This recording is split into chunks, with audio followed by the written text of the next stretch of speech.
Welcome to Midnight Casebook, where every shadow hides a secret and every mystery begs to be solved.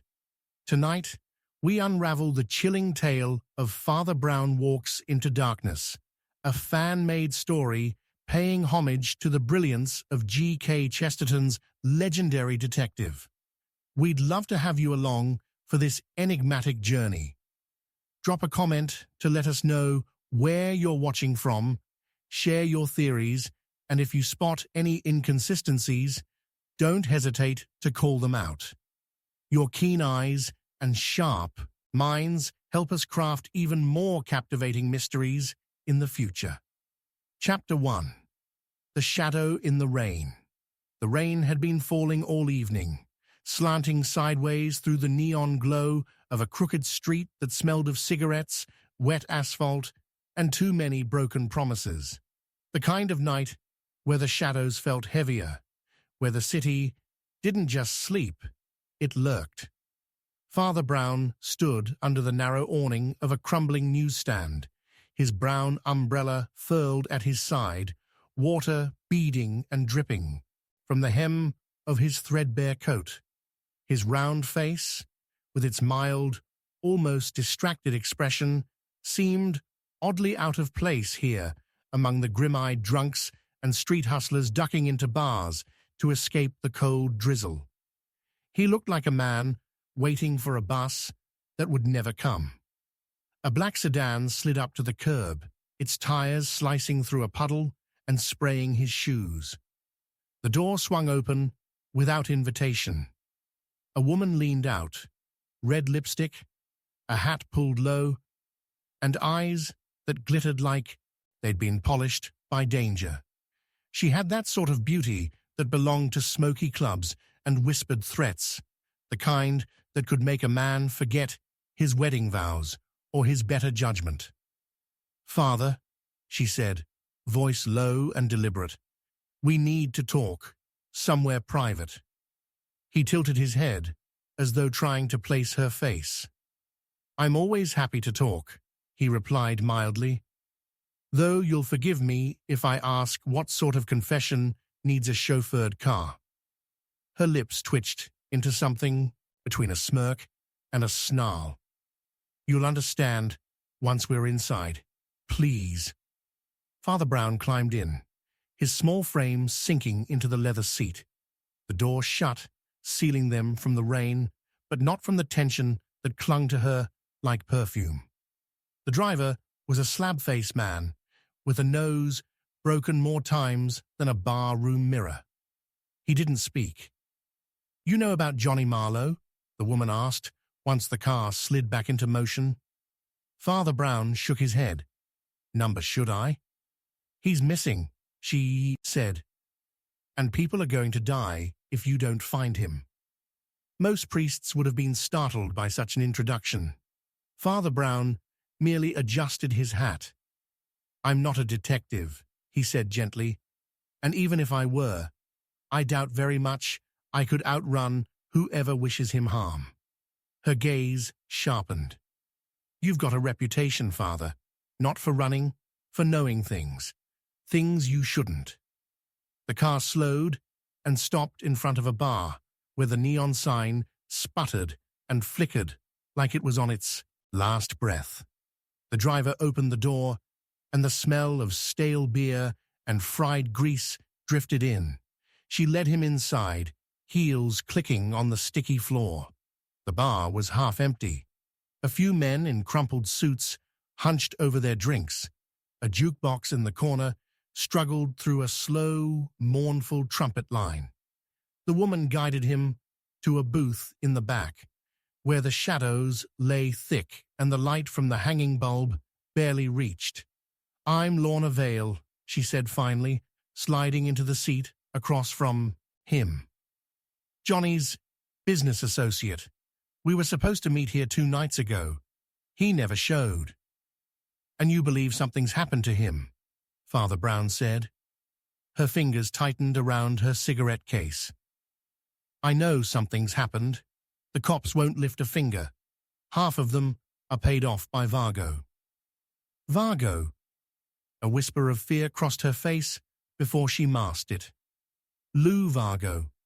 Runs the north side. Gambling girls, protection rackets. And if you cross him, you don't get to cross the street anymore. Father Brown leaned back, his eyes moving over her face, like a man examining a painting for forgeries. And you think Johnny crossed him? She didn't answer. Instead, she lit a cigarette, the match flaring briefly against the shadows. I think Vargo has him, and I think you can talk to him in a way nobody else can. It was an odd thing to say, and Father Brown noted the slight quiver in her hand. Why me? Because you're harmless, she said, with a hint of cruelty in her tone. He won't see you coming. Harmless? Father Brown had been called many things, but harmless was the one that usually got people into trouble. The conversation ended when two men in cheap suits walked in, scanning the room with eyes like cold nails. Lorna stiffened. Vargo's boys, she murmured. Father Brown stood, adjusting his hat. Then I should be going. If I'm to find Mr. Marlowe, I'll need a clear head. He left the bar, stepping into the rain again. But he wasn't alone. A few streets later, he heard the echo of footsteps behind him. He turned a corner into a narrow alley, lined with dripping fire escapes. The footsteps quickened. Evening, Father, one of the men from the bar called. Boss wants a word. Father Brown smiled faintly. How kind of him to send for me in this weather. They escorted him to a club with a velvet rope and a doorman who looked carved out of stone. Inside, cigarette smoke curled in the air, catching in the beam of a single spotlight over the stage, where a tired singer crooned a tune about lost love. In the corner booth sat Lou Vargo himself, broad shoulders, diamond pinky ring, eyes like a predator's. Father Brown, Vargo said, gesturing for him to sit. I hear you're asking about Johnny Marlowe. Now why would a priest care about a little fish like that? Father Brown folded his hands. Because someone does, and when people care, they sometimes make mistakes they can't undo. Vargo's mouth twitched into a smile. You're a funny man. You know what I think? I think Lorna Vale sent you to sniff around, and I don't like her games. I imagine you don't like anyone's games but your own, Father Brown said, mildly. The temperature in the room seemed to drop. One of Vargo's men shifted behind him, but Vargo raised a hand. You've got nerve, Father. I'll give you that. Not nerve, Father Brown replied softly. Just a habit of saying the truth before I forget it. Vargo leaned forward. You want to find Johnny Marlowe?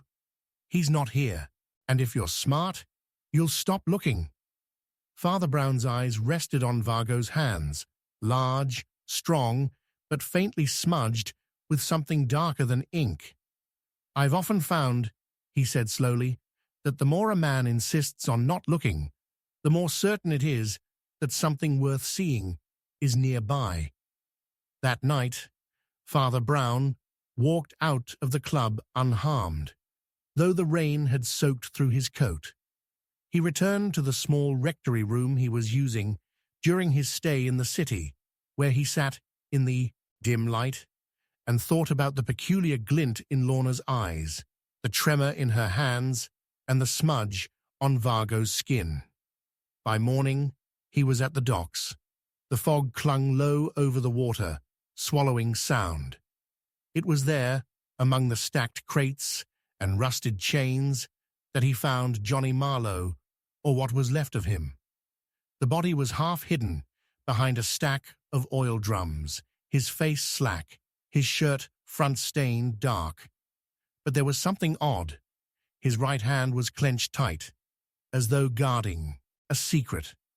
Father Brown gently pried it open and found a small scrap of paper, damp but legible, a name scrawled in shaky letters. Lorna Vale. By the time he returned to her apartment, she was gone. The room was stripped bare, save for an empty cigarette case on the dresser. It took another day before Father Brown saw her again.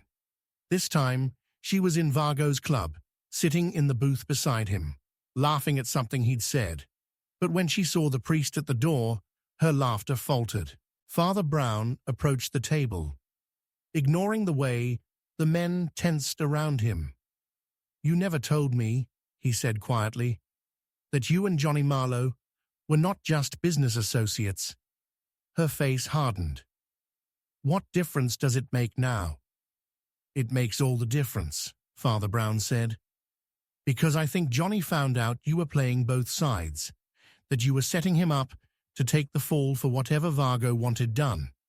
And when he wouldn't go along, you had to make sure he couldn't talk." "That's a pretty story," Vargo said, though there was no amusement in his voice. "It's a simple one," Father Brown replied. "Sin has a way of making stories simple. Pride, greed, betrayal. People think these are complicated motives, but they aren't. They're just old sins dressed in new raincoats." For a moment, no one moved. Then Vargo turned to Lorna. "Is he right?" She hesitated, and that was all it took. The hesitation was an answer louder than words. Vargo's expression changed, something cold and final passing through it. Father Brown didn't stay to see what happened next. The rain was falling harder now, washing the streets clean, though never clean enough. As he walked away, he thought not about the crime or the punishment, but about the quiet, persistent truth that had brought him here. In the end, he had not saved Johnny Marlowe, but he had uncovered the truth. And sometimes, in a world where shadows grow long and rain falls without end, that is the only salvation left. Chapter 2. A prayer left unfinished. The church was nearly empty, just a thin ribbon of incense curling upward in the stale air and the sound of rain ticking against the stained glass. Father Brown knelt at the front pew, his hands folded loosely, his eyes not quite closed. It was late enough that the candles were burning low, late enough that the city outside had traded its bustle for something more secretive, more dangerous. He had been in the middle of his evening prayer when the creak of the heavy wooden door broke the silence. She came in like a shadow that had forgotten its owner, tall, wrapped in a damp trench coat, a wide-brimmed hat tilted low enough to hide her eyes. Water dripped from the hem of her coat onto the cracked stone floor. She walked with the caution of someone who expected every corner to hide a knife. "Father," she said, her voice soft but weighted, "I need your help, and I need you to hear me out before you decide."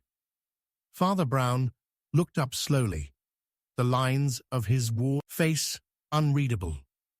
"A church is built for listening," he said, "though some people use it for hiding." She smiled faintly, but there was no humor in it. "I'm not hiding. I'm trying to stay alive." Her name, she told him, was Sylvia Raines. She was a nightclub singer over on Ashford Street, and someone had tried to kill her the night before. It wasn't an accident. She was certain of that. She'd been halfway through her set when a gun went off in the back of the club.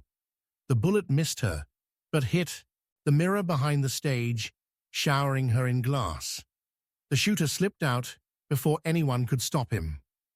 "I went to the police," she said, "but they told me I should lay low and let things cool off. You know what that means in this town, Father? It means they've already been paid to look the other way." Father Brown didn't argue. The city was full of policemen who worked two jobs, one for the law, one for whoever could afford them. "And why?" he asked gently. "Do you think someone would want you dead?" Her gaze flickered, just for an instant, toward the crucifix hanging above the altar. "Because I know something I shouldn't." The way she said it was deliberate, as if dangling bait. Father Brown knew the type, people who carried dangerous truths, like matches in their pockets, striking them only when they needed light or leverage. "You want me to help you," he said, "but you haven't decided yet if you want to tell me the truth." She hesitated, then leaned closer. "There's a man named Carl Denton. Runs a gambling ring out of the back rooms at the Palladium Club. I saw him do something that could put him away for a long time. And now I think he wants me silenced." "And what did you see?" Her lips pressed together. "If I tell you, you're in danger too." Father Brown's eyes softened, but his tone was steady. "That's the funny thing about danger, Miss Rains. It's already in the room when someone comes to a priest at night." Before she could answer, the church door opened again. This time it was two men in dark suits, their coats dripping from the rain, their faces expressionless in that particular way that meant they'd been paid to keep them so. One of them scanned the pews, found Sylvia, and jerked his chin toward the door. "Miss Rains," the taller one said, "Mr. Denton wants a word." She shrank back a little, glancing at Father Brown as if expecting him to step in. He simply rose to his feet, adjusting his hat.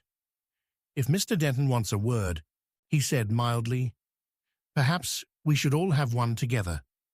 The men exchanged a glance, but didn't stop him from following. Outside, the rain came down in sheets, turning the streetlights into blurred halos. They led them to a black Packard, idling at the curb. Inside, the warmth smelled faintly of expensive cigars. Carl Denton was waiting, a broad man with slick hair and a smile that didn't reach his eyes. "Father," he said, as if they were old friends meeting by chance, "I didn't know the church was running a side business as a safe house for singers." "Only for those who come in out of the rain," Father Brown replied. Denton's smile tightened. "Sylvia here's been spreading rumors, dangerous rumors. I'm just trying to make sure she doesn't get herself hurt." "She believes you've already tried," Father Brown said, his voice calm, but his gaze fixed. "That's the trouble with belief," Denton said, leaning back. "It can make a liar out of anyone." Sylvia's hand clenched in her lap, but she didn't speak. Father Brown noticed it, the way she avoided Denton's eyes, the way her breathing quickened every time his voice dropped. Fear was part of it, but there was something else. Guilt had a way of sitting in the same chair as fear, and he'd seen them dine together before. "I wonder," Father Brown said slowly, "if the bullet last night was ever meant to hit her." The car went quiet. Denton's expression didn't change, but something flickered there. Sylvia's lips parted, as if to speak, but no sound came out. "It's a funny thing," Father Brown continued. "When people want someone silenced, they don't often do it in a crowded room where every eye can see. Unless, of course, they want everyone to think that person is the target, a distraction, to draw attention away from the real mark." Denton's gaze hardened. "You talk too much, Father." "And you hear too little," Father Brown said simply. They dropped him back at the church without another word, but he knew this wasn't over. The next morning, he visited the Palladium Club. The place smelled of liquor and stale smoke. The carpets worn thin where the dealers stood for hours. He wandered as though admiring the decor, but his eyes caught the little things, the bartender's wary glances, the quiet conversation cut short when he walked by, the door in the back with a new lock. It was in the alley behind the club that he found what he was looking for, a scrap of fabric, damp from the rain, caught on a nail. It matched the hem of a man's overcoat, not a woman's dress, and there was blood on it. When he confronted Sylvia that evening, she didn't bother to deny it. The man she'd seen Denton kill had been a small-time bookie who owed her money, not Denton himself. The shot in the club wasn't meant for her. It was meant for someone else entirely. She had lied because the truth would have put her at the center of the police inquiry, and the debt she had been trying to collect would have come to light. "You thought you could use me to clear your own name," Father Brown said gently. Her eyes glistened, but not with tears. "I thought you'd protect me." "I am," he said. "Just not from the truth." The police, slow as they were, took Denton in that night. Not for the killing Sylvia spoke of, but for another tied to the bloody scrap Father Brown handed over. Sylvia was left to walk the rain-slick streets alone, her song at the club cancelled indefinitely. Father Brown finished the prayer he had started the night before, his voice low in the empty church. He prayed not for Denton, nor for the nameless dead, but for Sylvia Raines, who had tried to bargain with sin and found it unwilling to trade. In the end, the city was still dark, the rain still falling, but his words drifted upward like smoke, leaving the pew as they always did, with a prayer left unfinished, because the living still had a chance to write the rest. Chapter 3. The Alley Where Truth Waited. The rain had a way of making the city smell like it was rotting from the inside out. It seeped into the gutters and the cracks between the cobblestones, carrying with it the grit and sins of the day before. Father Brown walked with his umbrella closed, the water soaking through his coat and dripping from his hat brim. The hour was late enough that the shops were shuttered, the neon signs buzzing weakly above empty sidewalks, and the only people on the streets were those with business that didn't need daylight to be done. Somewhere in the dark, a saxophone moaned from a second-story window, the sound bending through the mist like a tired confession. He had been on his way back from a hospital visit when he found her. Not found in the sense of discovery, but in the sense that she was waiting for him, leaning against a lamppost at the corner of Birch and Rose, the yellow light painting her skin the color of cigarette paper.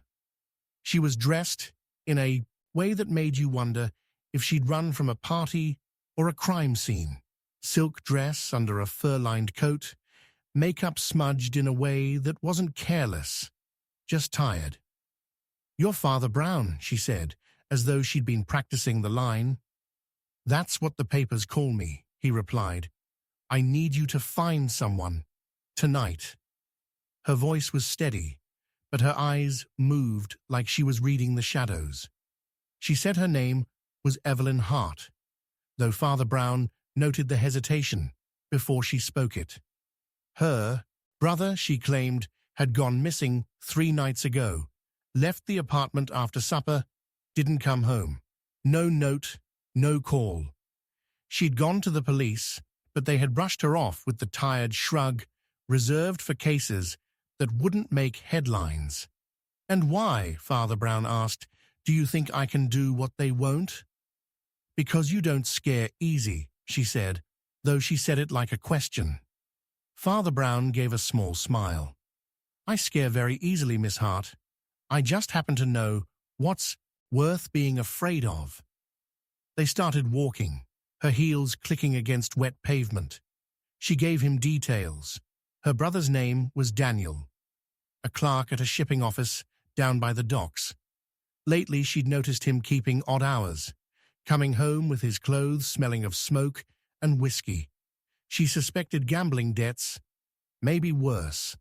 By the time they reached the alley behind the Mariners Club, the rain had thinned to a cold drizzle. The club's red neon sign reflected in the puddles like spilled blood. Father Brown could hear laughter from inside, sharp and brittle, the kind that belonged to men who thought they were winning. A man stepped out from the shadows as they approached. a thick-set figure in a damp overcoat, a cigarette glowing between his fingers. "You lost, Father?" "Not yet," Father Brown said, "though I might be if you point me in the wrong direction." The man's eyes flicked to Evelyn. "You bringing priests into this now? That's cute." Father Brown studied him. The man's knuckles were swollen, the kind of damage you got from hitting more than bags. His shoes were new, though, polished enough to catch the streetlight. A man like that didn't buy shoes with his own money. They let him pass without trouble, but inside the club, trouble waited in other shapes. The air was thick with smoke and the smell of gin. Cards slapped on green felt. Laughter and curses blended in the dim light. Evelyn scanned the room and stopped at a corner table where a man in a dark suit sat counting chips. Daniel Hart. Evelyn moved toward him, but Father Brown caught her wrist. "Don't," he said softly. "If you walk up now, you'll change the story before I can read it." They watched. Daniel's hands moved quickly, the motions of a man who'd been playing long enough to believe in his own luck. But there was something else, a tension in the way he kept glancing toward the back hallway. Not toward the dealer, not toward the door, but toward whatever waited behind that hallway's curtain. A thin man in a white tie emerged from there a few minutes later, whispered something in Daniel's ear, and Daniel's face went pale. He stood, not bothering to cash his chips, and followed the man through the curtain. Evelyn made to move again, but Father Brown shook his head and followed instead. Behind the curtain, the air was heavier, the laughter gone. Two men stood by the far wall, flanking a desk where another man sat. This one was older, hair silver at the temples, suit sharp, enough to cut glass. He was writing something when Daniel was pushed into the room. "You owe me," the older man said without looking up. "You owe me more than you can pay, so you're going to work it off." Daniel stammered something about needing more time. The older man waved it away like cigarette smoke.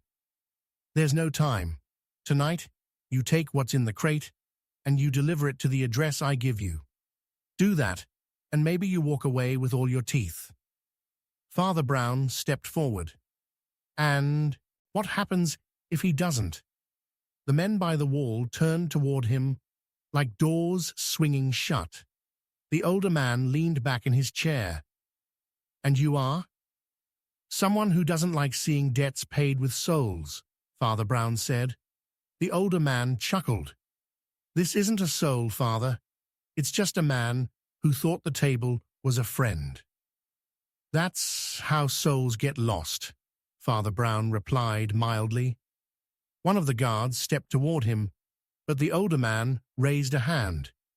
"You've got nerve, walking in here without an invitation." "I've found that invitations usually come from the wrong hosts," Father Brown said. "And I think your guest here is about to take a walk he won't come back from." The older man's smile thinned. "He's going to make a delivery, that's all." Father Brown's gaze moved to the crate in the corner, its lid nailed shut but damp along one edge. "Guns," he said quietly, "or something worse." The silence in the room was answer enough. Evelyn's voice came from behind him then, sharp, breaking the moment. "Just let him go. I'll take his place." It was the wrong thing to say, and Father Brown knew it instantly. The older man's eyes narrowed. "So you're the one who's been sniffing around." Now it made sense, the hesitation when she gave her name, the urgency in her voice. She hadn't come to save her brother. She'd come to settle her own score. The missing brother was the bait, not the hook. Father Brown sighed softly.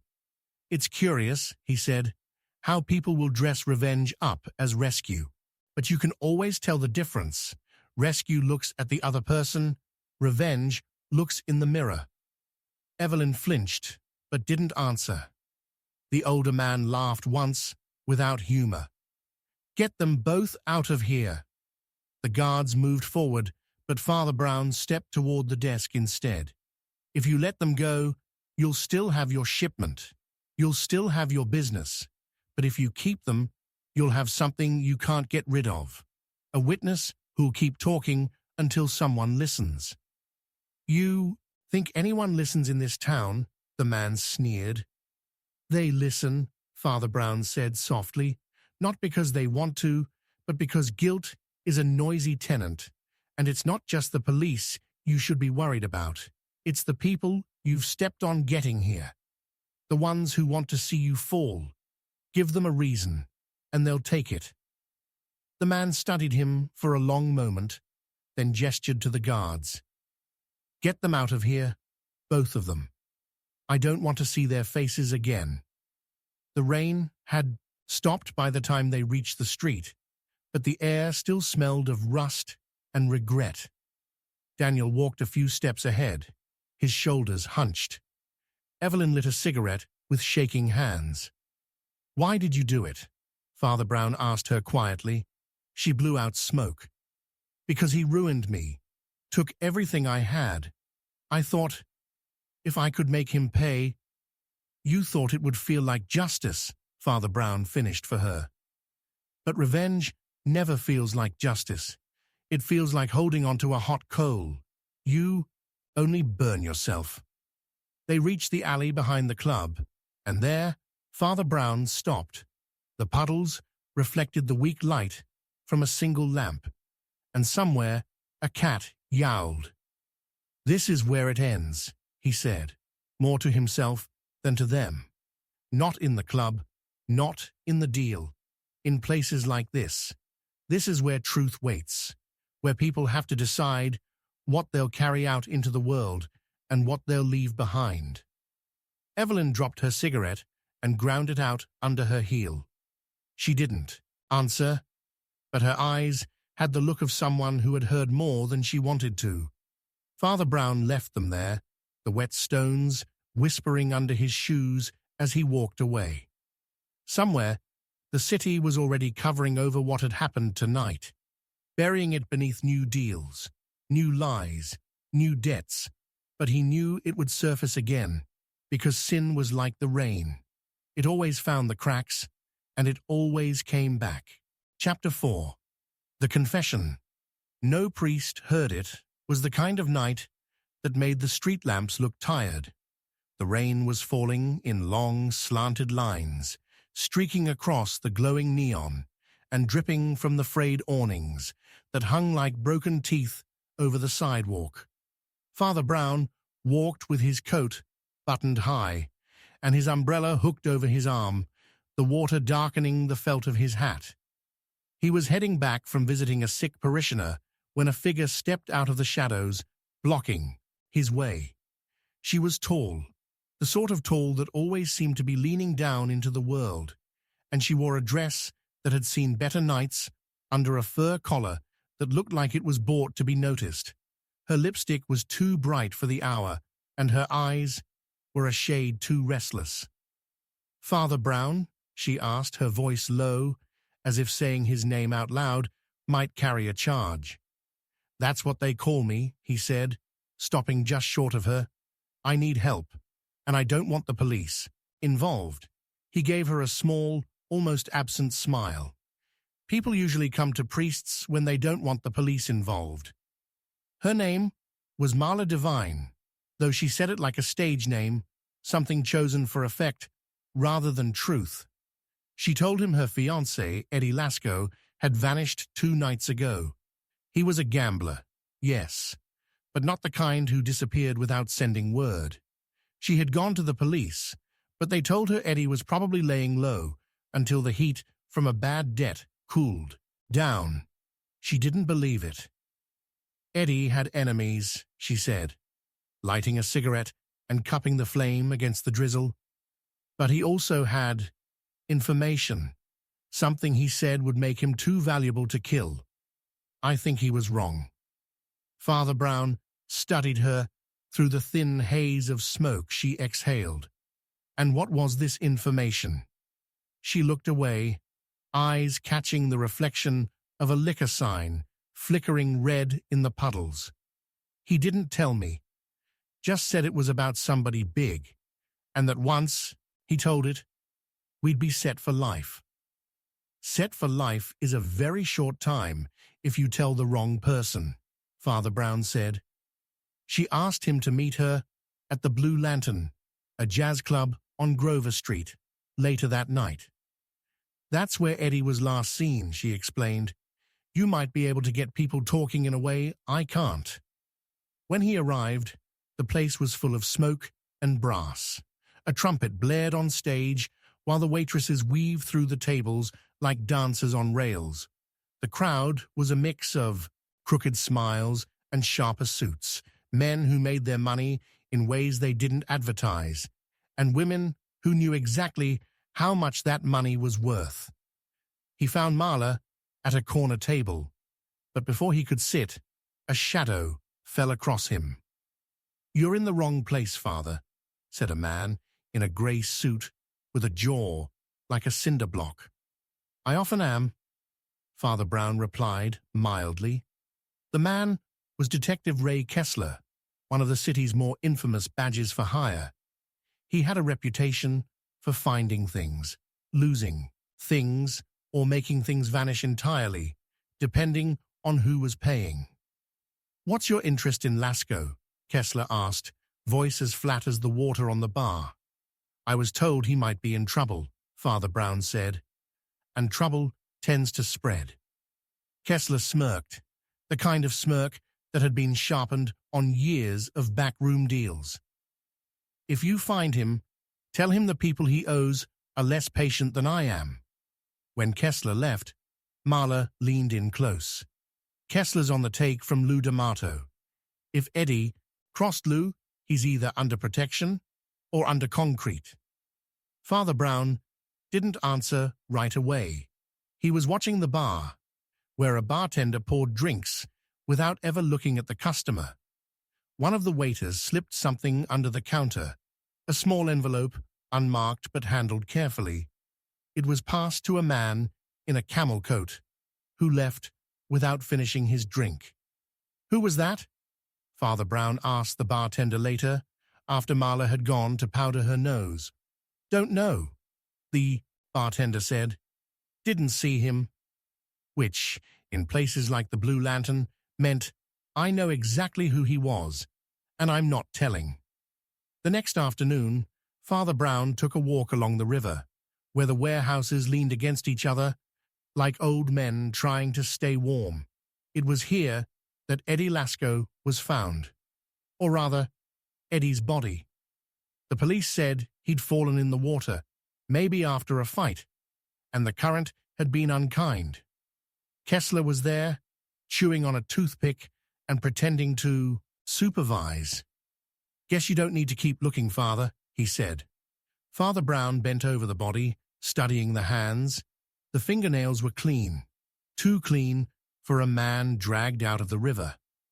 "He wasn't in the water long," he said softly, "and he didn't fall. He was put there." Kessler's eyes narrowed. "Careful, Father. You might start sounding like a witness." Later that night, Marla came to the rectory. She wasn't wearing the fur now, just a dark coat and gloves. "They said it was an accident," she said, though her voice didn't hold any grief, just a simmering frustration. "You knew it wasn't," Father Brown said. She hesitated. "Eddie told me the name, the person he had dirt on. It was Lou D'Amato. He had proof Lou had been skimming from the cops he paid off, double-crossing his own safety net.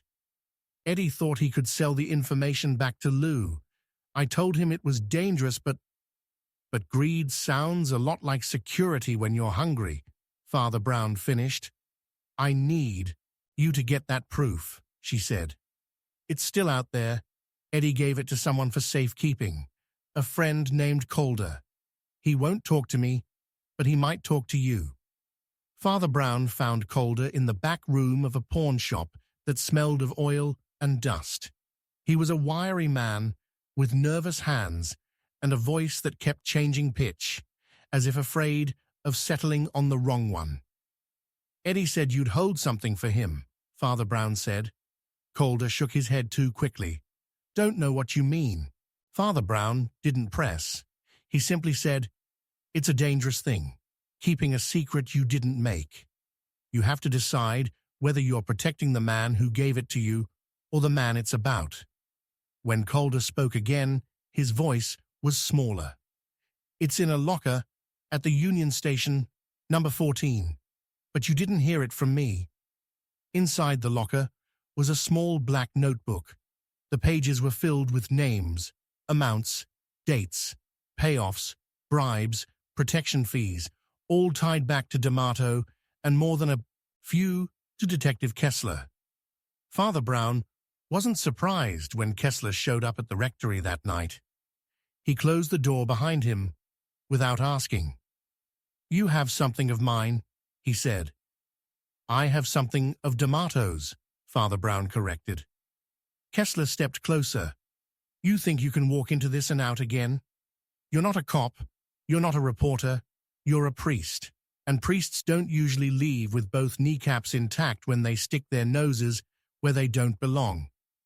I don't belong anywhere, Father Brown said, but I still manage to go where I'm needed. Kessler's face tightened. Give me the book. Father Brown studied him. You're worried D'Amato will think you kept a copy, and if he thinks that, you'll need more than my kneecaps to keep you safe. For the first time, Kessler hesitated. What do you want? I want the truth to be heard, Father Brown said. Not in court, no one there will listen, but in the right ears. People who can make sure this kind of corruption eats itself from the inside. In the end, Kessler took the book, but not before Father Brown had copied the most important page, the one with Kessler's own name. By the next week, D'Amato was under investigation from rivals, not the law, and Kessler had transferred to a quieter district where the bribes were smaller and the bullets slower. Marla never came back for thanks.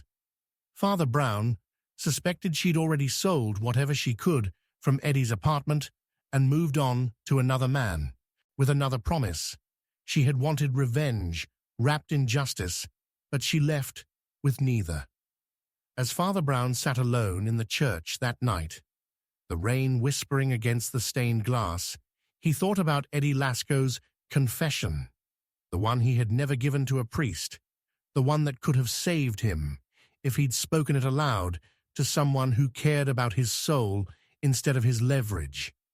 Sin, he reflected, had a way of silencing the truth until it was too late, and in this city no one wanted to hear it unless it came wrapped in profit.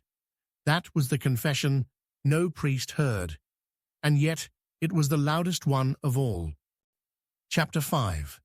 Footsteps Beyond the Lamplight. The night pressed in on the city like a damp shroud, the kind that muffled sound and blurred shapes. Rain ran in silver threads down the cracked facades of old brick buildings, catching in the hollows of cobblestones and making the alleys glisten like black glass. Father Brown walked slowly, his small frame hunched beneath a coat that had seen too many winters.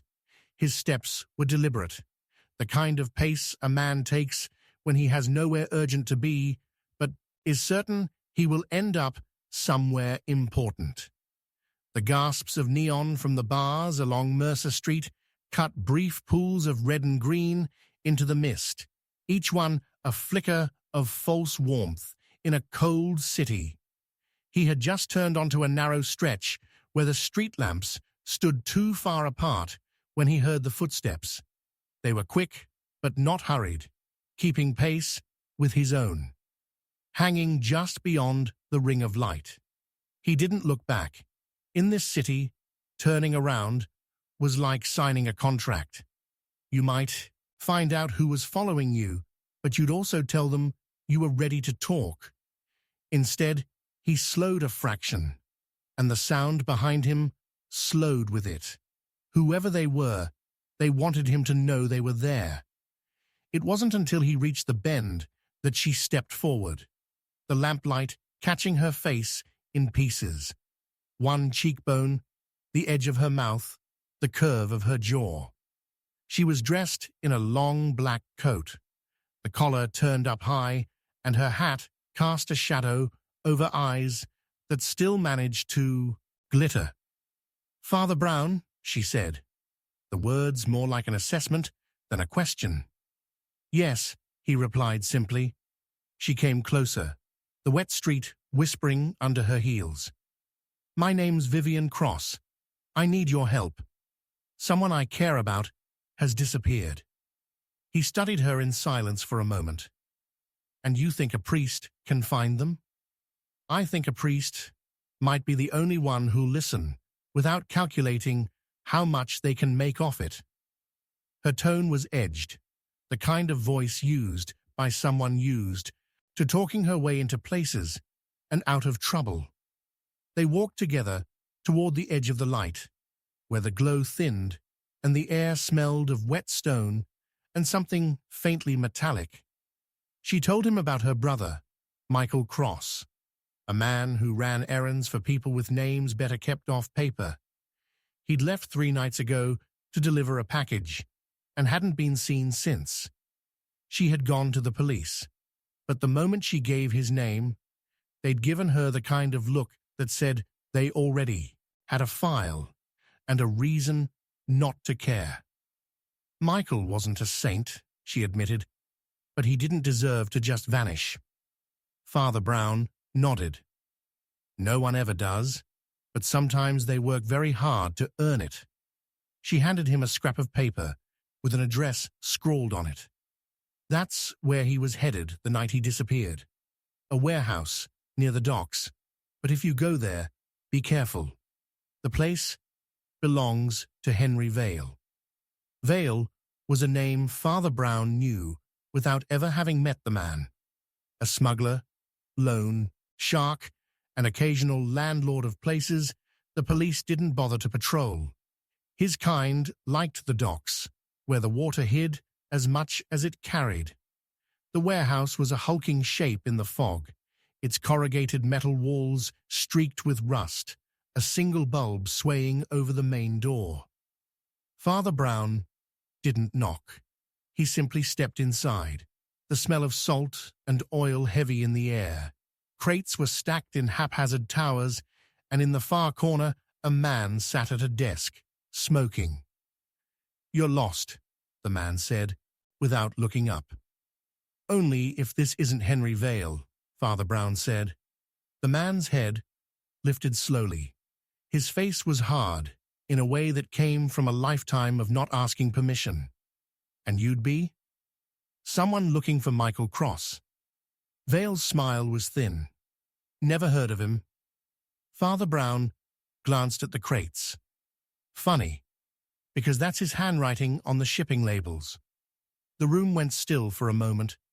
Then Vale leaned back, tapping ash onto the floor. "You've got a sharp eye for a priest." "I have to. I spend a lot of time watching people try to hide things from God." Vale's amusement faded. "Michael owed money. A lot of it. I gave him a chance to work it off. But he got himself into trouble with people even I don't cross. If he's gone, it's because they wanted him gone." "And who would they be?"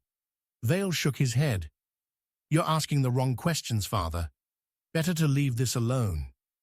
Father Brown left without argument, but his thoughts were already turning over. People like Vale didn't warn you to stay away out of kindness. They warned you because they were afraid you might find something they couldn't control. That night, as he walked home, the footsteps returned.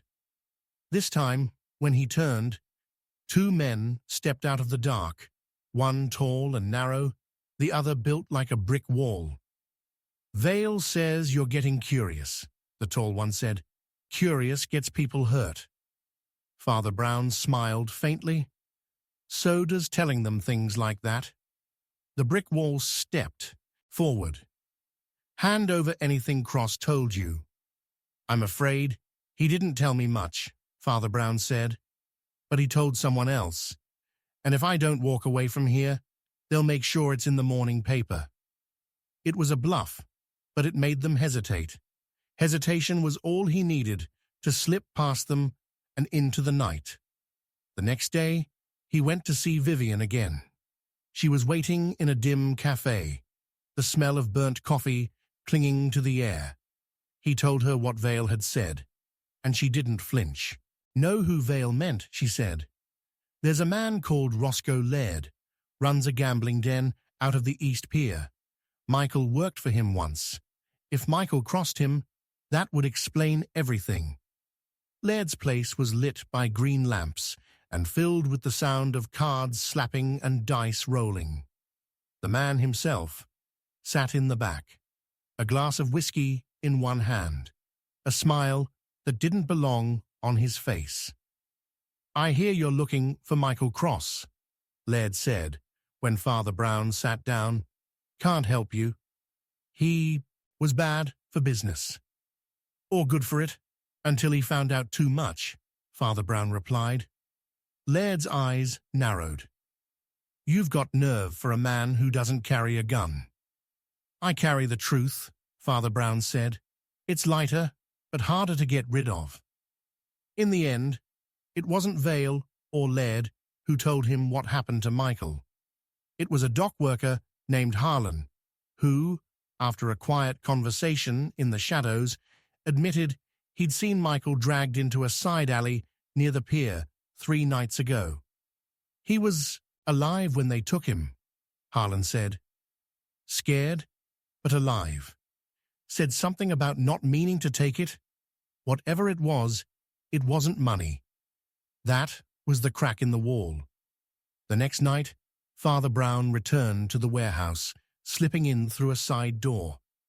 In the back room, under a tarp, he found the answer. A crate packed not with goods, but with documents, shipping manifests, coded letters, payment ledgers. Vale wasn't just smuggling, he was moving stolen military equipment, and Michael had stumbled onto the proof. When Vale walked in, the conversation that followed was quiet, but sharp. You can kill me, Father Brown said evenly, but these records are already in hands that will make you wish you'd never heard of Michael Cross. Vale's jaw worked, but he didn't move. What do you want? I want Michael alive. Vale swore under his breath, but finally said, He's in an old safe house on Bellamy Street. But if you take him, you take the trouble with you. Father Brown found Michael there, bruised but breathing. Vivian was waiting outside, her face a mixture of relief and something unreadable. When they were clear, Father Brown turned to her. You knew where he was all along. Her lips tightened. I needed you to get Vale to release him. If I'd gone myself, I'd be dead. You were the only one who could walk in and walk out again. You used me, he said quietly. I saved him. Father Brown didn't answer. Some truths were too tangled for simple judgment. But as they walked, away from the lamplight into the mist, he thought about the footsteps he'd heard that first night. Always just behind him, always watching. In this city, the truth followed you like that. And sooner or later, you had to turn and face it. Chapter 6. The Sin, Hidden in Smoke. The night was thick with fog that clung to the streets like it had been poured from a bottle, curling low over the gutters and turning every lamplight into a halo of jaundiced yellow. The rain had stopped hours ago, but the city still glistened, every puddle reflecting the flicker of neon from the bars that lined the block. Father Brown moved slowly along the wet pavement, the hem of his coat brushing against his shoes, his hat tilted low against the lingering wind. Somewhere ahead, music drifted from behind a door. Soft, slow jazz, the kind that sounded like it was keeping secrets. It was outside the Orion Club where she found him. She leaned in the doorway under a haze of cigarette smoke, her gloved fingers holding the cigarette like it was something too fragile to crush. Her dress shimmered faintly in the dim light, and her eyes were sharp enough to slice through the mist. "You're Father Brown," she said, her tone somewhere between curiosity and accusation. "That's what they call me," he replied, stopping just far enough away that her perfume wouldn't reach him. "I hear you find things that people can't, or won't, find themselves." "I've been known to," he said, "though what people lose is often not what they were looking for to begin with." Her lips curved faintly, but it wasn't a smile. "My name's Celia Vance. I need you to find someone. A man named Victor Darnell. He's been missing for 3 days."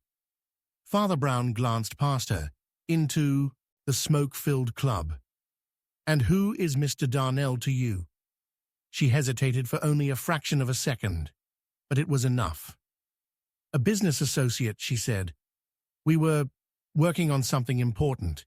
He left with something of mine, something I can't go to the police about." "That's the first honest thing you've told me," Father Brown said quietly. She looked at him more closely now, as if trying to decide whether she could steer him or would have to go around him. "He's a gambler, but more than that, he knows things about certain people in this city, dangerous people. If they've got him—" She let the thought hang in the air. Father Brown followed her inside. The Orion Club was a haze of smoke and brass, the air heavy with the smell of whiskey and desperation. The walls were dark wood, polished by years of elbows leaning too long on them. Men in suits hunched over tables, their faces half hidden in shadow, and women in evening dresses moved through the crowd like cigarette girls in an old film reel. At the back of the room, Celia stopped at a table where a man in a white dinner jacket was stacking chips into neat, deliberate towers. "This is Rex Doyle," she said. "If anyone's seen Victor, it's him." Doyle looked up with a grin that was too quick to be real. "Father Brown, heard of you, heard you have a way of finding trouble without looking for it." "I try to let it find me," Father Brown said. "Saves time." Doyle chuckled, but didn't answer the question. When Father Brown pressed, Doyle leaned back in his chair and said, "Darnell's got debts all over this city. He was playing with money that didn't belong to him. Last I saw him, he was headed toward the Belmont Hotel, alone. That was 2 nights ago." Outside, Celia's heels clicked on the wet pavement as they headed toward the Belmont. "You believe him?" she asked. "I believe he told me something," Father Brown said. "Whether it's the truth is another matter." The Belmont was the kind of place that had once been grand, but now carried its age like a man wearing a suit that no longer fit. The lobby smelled faintly of mildew under a layer of cheap cologne, and the desk clerk didn't bother hiding his boredom. A quiet word from Father Brown and a flash of his worn parish card was enough to get Darnell's room number. The door wasn't locked. Inside, the room was stale, with the smell of smoke, and the ashtray on the nightstand overflowed with cigarette butts. A half-empty bottle of gin sat beside the bed, and on the floor was a crumpled piece of paper with a name scrawled across it. Frank Calder. Celia's eyes narrowed. "I know Calder. He runs numbers for Lou Carmino." "Another dangerous man," Father Brown said. "They're piling up tonight." They found Calder in a backroom poker game 2 blocks from the river. His face went tight when he saw Celia, but it was Father Brown who spoke first. We're looking for Victor Darnell. I think you've seen him recently. Calder's gaze slid to the other men at the table, then back. Darnell was here, owed Lou a lot of money. Lou wanted collateral, so Darnell offered him something, a ledger, names, dates, amounts, everything Lou's been doing off the books. Lou laughed in his face, told him to get the rest of the money by midnight, or it was over. And then? Father Brown asked. And then he left, Calder said. That's all I know. But it wasn't. Father Brown could see it in his eyes, the way he shifted in his seat, the way his hand hovered near his glass but didn't drink. Calder was lying, but not for himself.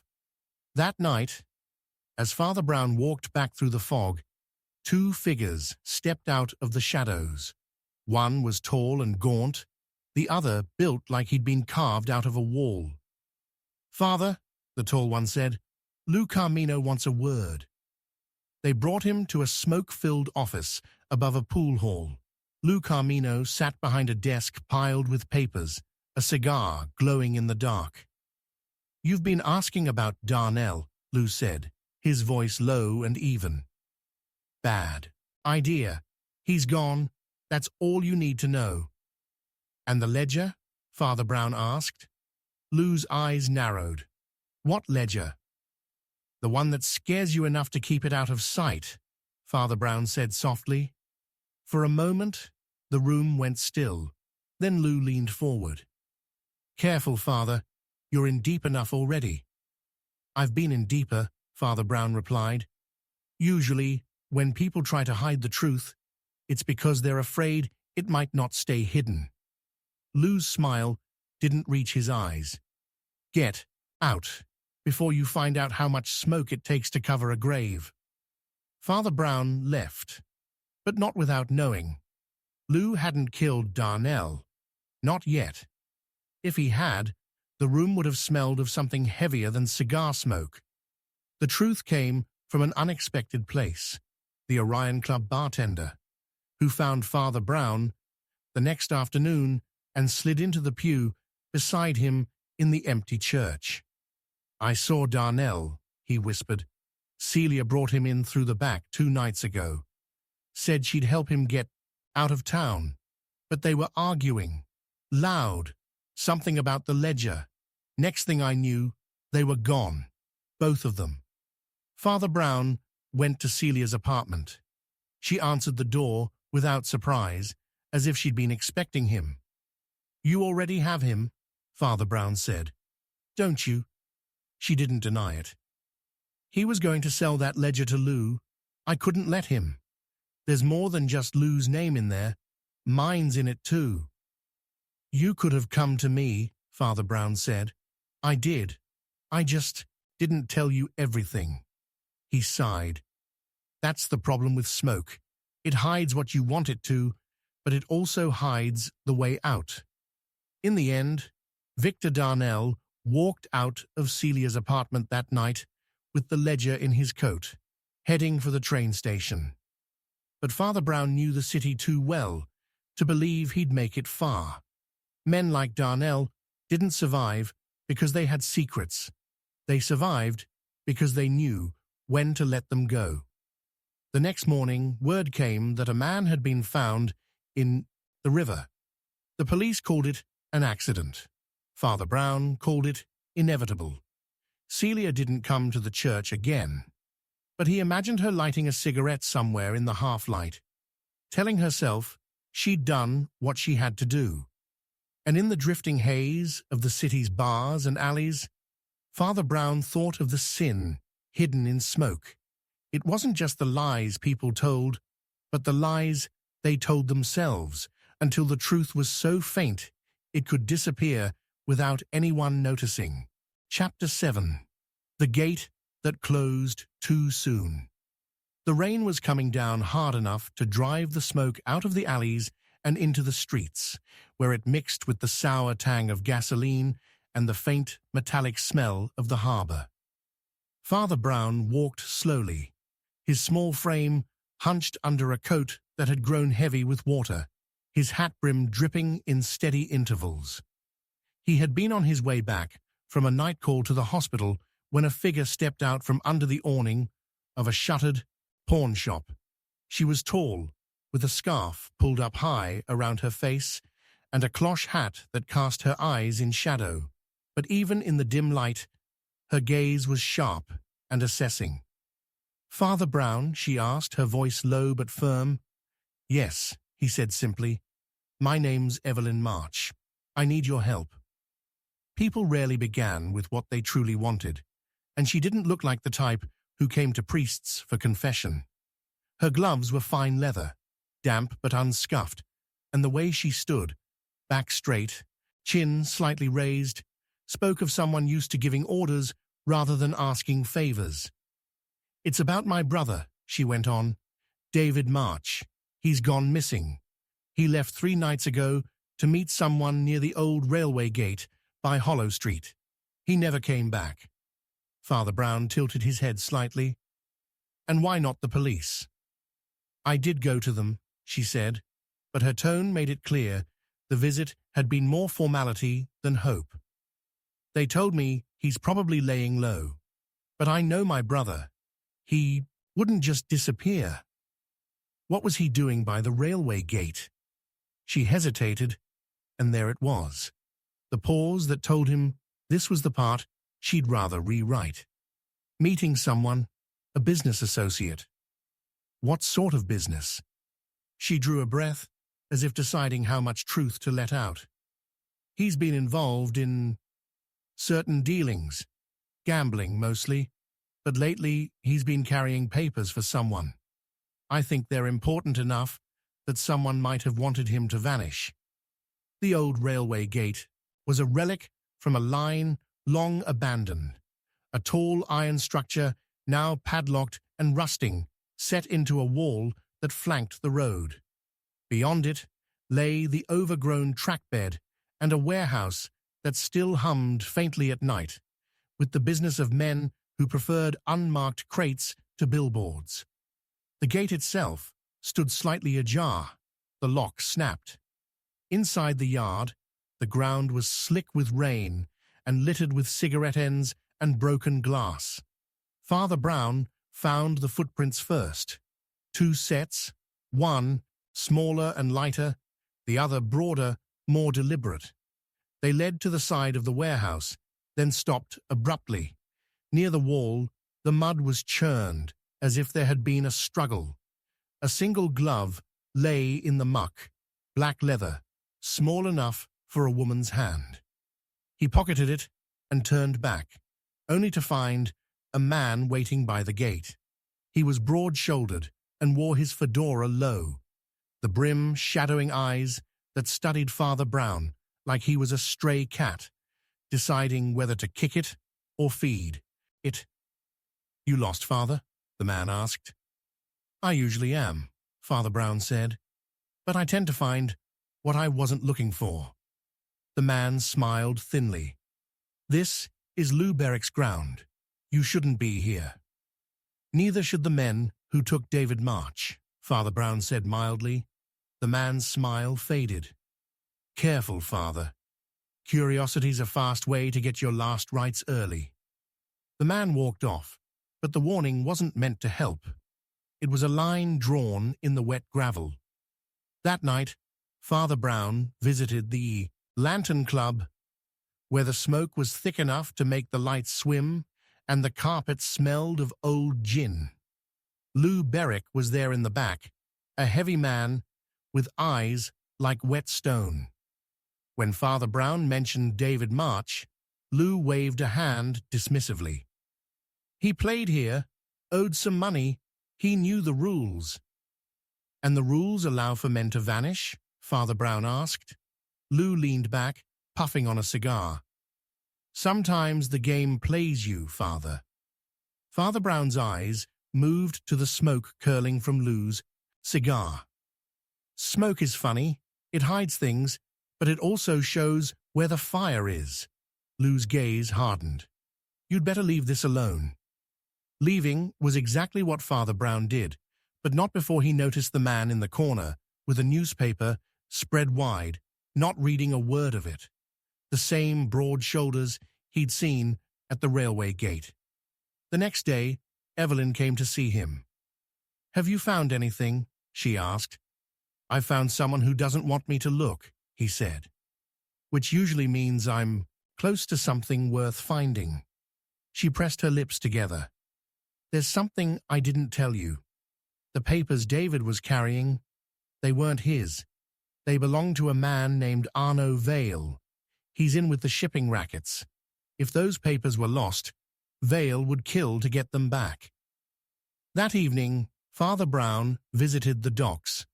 Vale's men were easy to spot. Expensive coats that hadn't been paid for, hats pulled low, the faint bulge of something under the left arm. One of them recognized him. "You're looking for trouble, Father," the man said. "I usually find it before it finds me," Father Brown said. They brought him to Vale, a lean man with silver hair and a voice like glass, breaking in slow motion. "David March," Vale said, when Father Brown asked. "He took something of mine. I want it back." "Alive or dead?" Father Brown asked. Vale's eyes didn't blink. "Alive would be tidier." It was the answer that told Father Brown the truth. David was still alive, if barely, but only until Vale had what he wanted. By the third night, the trail led back to the railway gate. A faint light glowed in the warehouse's upper window. Inside, the air smelled of damp and oil. In the far corner, David March sat bound to a chair, pale and bruised, but breathing. Standing over him was Lou Berwick's man from the gate. "You've come a long way to get yourself killed, Father," the man said. "I prefer to think of it as visiting the sick," Father Brown said. The man laughed once. "Funny, Vale's on his way. You've got 10 minutes to make your peace." "Peace isn't made in 10 minutes, Father Brown said. "But a deal might be." By the time Vale arrived, Father Brown had already spoken to David in low, urgent tones. Vale strode in, eyes on the bound man. "Where are my papers?" David swallowed. "Gone. Burned." Vale's face darkened, but Father Brown stepped forward. "They're not burned. They're safe, and they'll stay safe unless David walks out of here alive." Vale's jaw worked. "You think you can bargain with me?" "No," Father Brown said. "I think I can appeal to your self-interest. If you kill him, those papers go to your competitors. If you let him go, they disappear." Vale stared at him, then at David, then back. Finally, he nodded to the guard. "Cut him loose." Outside, the rain had started again. David leaned on his sister as they walked away. "I didn't mean for it to go this far," he said. "It always goes this far," Father Brown said. "The gate closes before you realize you've walked through it." In the end, Vale never got his papers, and David never told his sister where they really went. But Father Brown knew. Some gates, once shut, don't open again, and some truths are better left outside in the rain. Chapter 8. A Candle for the Guilty. The rain had been falling for hours, not in sheets, but in a steady, weary drizzle that slicked the cobblestones and turned the alleys into narrow rivers. The street lamps glowed faintly through the mist, their light bent and blurred, as if the night itself wanted to hide whatever walked under them. Father Brown moved at his usual unhurried pace, his coat heavy with water, the brim of his hat dripping in a rhythm that matched the echo of his steps. In a city like this, speed was rarely a virtue. The guilty often tripped over themselves, and the innocent had nowhere to run to. He had been on his way back from lighting a candle for a sick man when the figure appeared from the mouth of a side street. She stood in the half-light of a flickering neon sign, her face pale against the shadows, her hair pinned in a way that spoke of care without luxury. Her coat was tailored but worn at the seams, and she held a cigarette between her fingers, like it was the only thing tethering her to the world. "Father Brown?" she asked, her voice low but urgent. He nodded. "Yes, and you are?" "Anna Kessler." She hesitated, as if tasting the name to make sure it still fit. "I need to speak with you. It's about my husband, Ray." Ray Kessler was not a name spoken in polite company. Detective Kessler, to the public, was a decorated officer, but in the darker corners of the city, he was known as a man whose badge bent easily when pressure or money was applied. "He's missing," Anna said. "2 nights now. He left the house saying he was going to meet an informant, and he never came back. I went to the precinct. They told me they're looking into it." Her voice hardened. "They're not." "And you think I can find him?" Father Brown asked gently. "I think you're the only one who might tell me the truth when you do."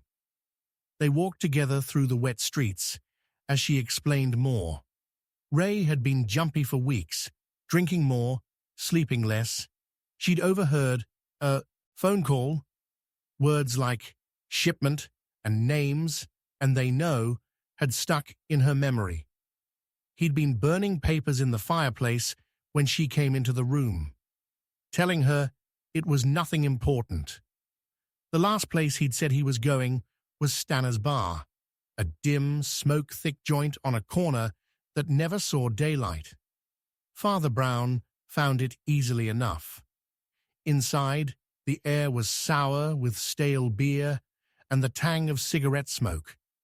Men sat hunched over their drinks, talking in low tones, the kind of talk that stopped when a stranger came too close. The bartender, a tall man with a face like cracked leather, eyed Father Brown with suspicion. "We don't get many collars in here."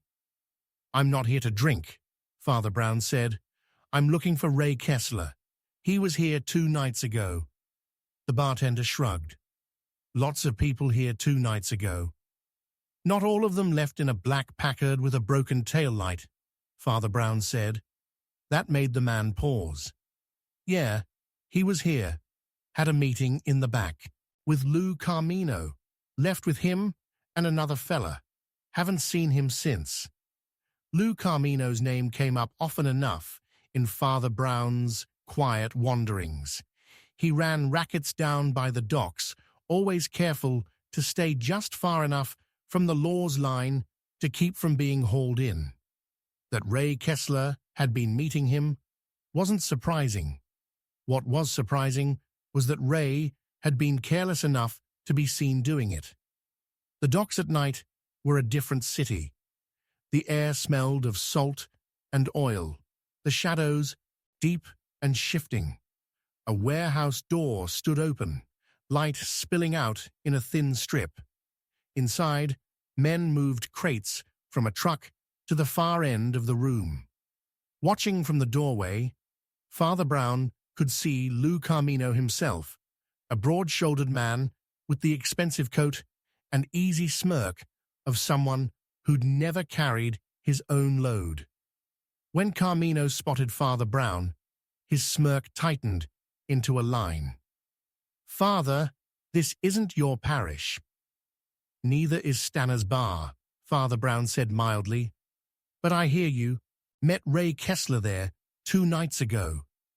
Carmino's eyes narrowed. "You hear too much. Kessler came to me, wanted protection, said someone was after him." "And you?"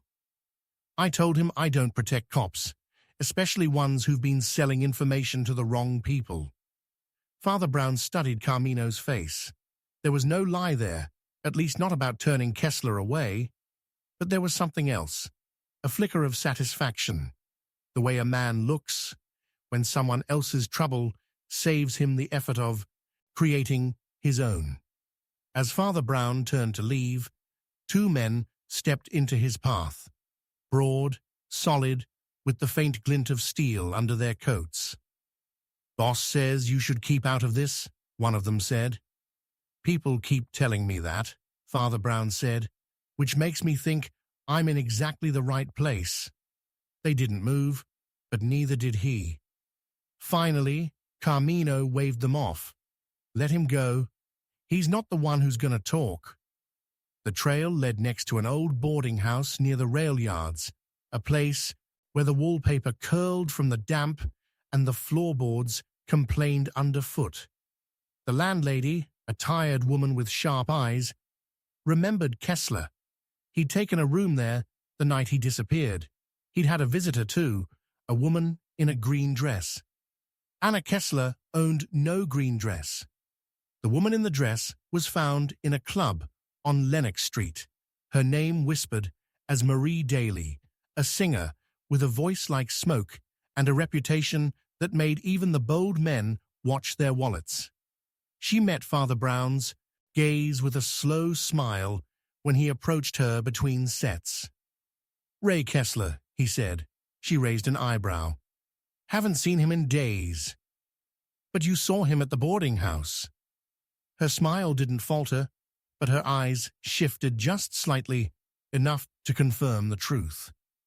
"He was scared. Said he had something on Vale, Arno Vale, the shipping man. Papers that could ruin him. He wanted me to help him get out of town." "And did you?" "I pointed him towards someone who could help." She took a drag from her cigarette. "Guess I pointed too late." By the time Father Brown reached Vale's office above the harbor, the rain had turned to mist. Vale sat behind a desk with papers stacked in neat piles, his silver hair immaculate. "Father," he said, as if greeting an old acquaintance, "to what do I owe this? I'm looking for Ray Kessler." "Never heard of him." Father Brown looked at the stack of papers. Strange, because those are the same kind of shipping manifests he was carrying when he disappeared. Vale's expression didn't change. "If I had him, he'd be dead.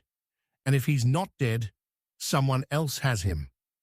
The truth came, as it often did, from someone small enough to be overlooked. A dock worker told Father Brown he'd seen Kessler tied up in the back of a warehouse on Bailey Street, guarded by two men who didn't belong to either Carmino or Vale. That meant someone else entirely, a third hand in the game. The warehouse was dark except for a single candle burning on a crate.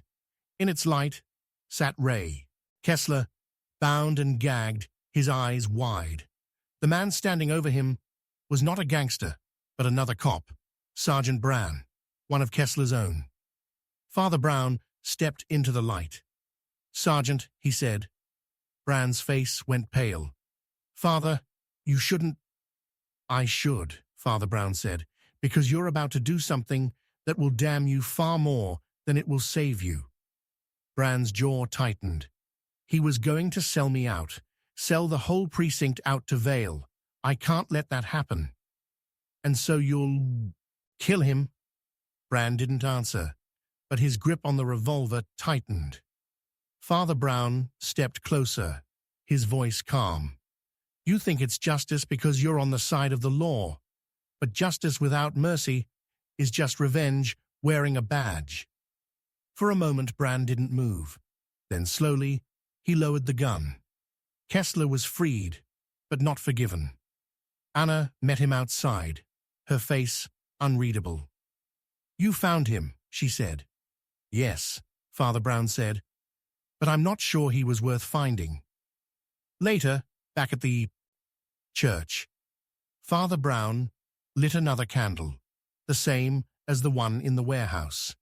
A candle for the guilty, for those who confessed with their eyes, even if their lips stayed shut.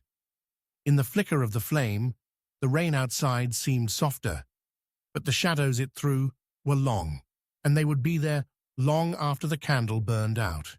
Chapter 9. The Smile That Lied at Midnight.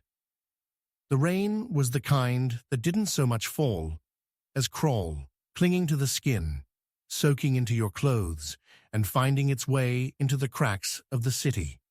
The streets shimmered under the glow of the flickering neon signs, each flash of red or green sliding across the wet asphalt like spilled paint. Father Brown moved slowly through it all, his round frame bent slightly forward under the weight of his coat. The brim of his hat dripped steadily, each drop marking his path like a quiet metronome. It was close to midnight when he saw her.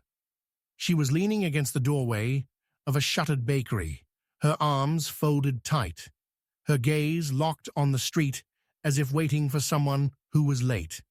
She was beautiful in the way an unlit match is, small, quiet, and capable of burning everything down.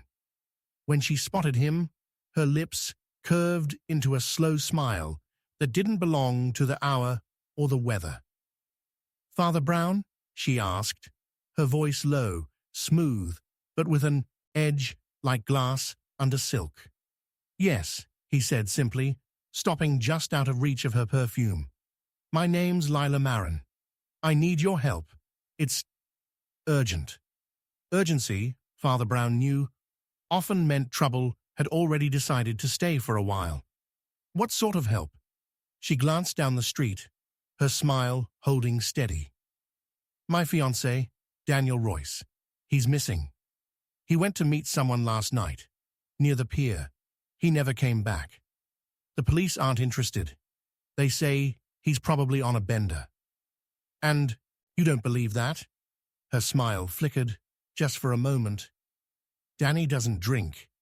Not like that. And there's something else. He had something on him when he left. Something important." Father Brown tilted his head slightly.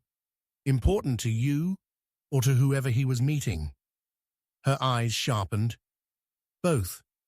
She hesitated, then said, "It was a ledger. I don't know what's in it, but he told me it could change everything, that people would pay to get it back, or kill to keep it hidden." They walked together toward the pier. The night air carried the scent of salt and oil, the wooden planks slick underfoot. A lone street lamp buzzed overhead, throwing light onto a strip of wet boards. Lila stopped, her smile returning, the same one she'd worn when he first saw her. It was too fixed, too deliberate, like it had been chosen for the occasion. "This is where he was supposed to meet them," she said. "Someone saw him talking to a man in a dark overcoat. Then nothing." Father Brown looked at her. "And you don't know who the man was?" "I didn't say that," she replied, her voice soft but cool. "I think it was Victor Kane." Kane's name was well known in the city. He ran gambling rooms, smuggling operations, and whatever else the police couldn't prove. His grin in photographs was always wide and easy, but there was nothing easy about the men who worked for him. The next day, Father Brown found himself in a smoky back room of the Garnet Club, where Kane held court. The air was thick with cigar, smoke, and the sound of cards slapping onto green felt.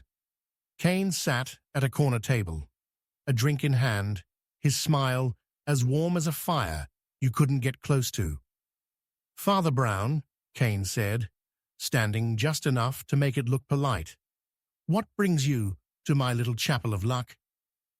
"I'm looking for Daniel Royce," Father Brown said. Kane's smile widened. "Ah, the young romantic.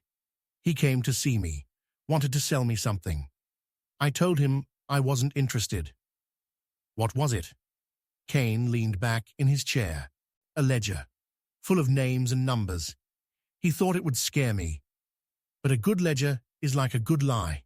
You have to know when to burn it." "And where is he now?" Kane's smile thinned. "Gone, walked out, haven't seen him since." Father Brown studied Kane's face, the way the smile stayed, even as his eyes went hard. "You're lying," he said quietly. Kane's men shifted, but Kane laughed. "Father, everyone lies at midnight. You should know that." Outside, the rain had started again, steady and cold. Lila was waiting in the shadows. "Well," she asked, "he says he hasn't seen Daniel since last night. Do you believe him?" "I believe his smile," Father Brown said, "and it's telling me something very different." That night, he went to see Detective Miles, one of the few policemen who didn't openly take money from Kane. Miles was in his office, the blinds drawn against the city lights. "Royce is in trouble," Miles said after hearing the story. "That ledger's dynamite.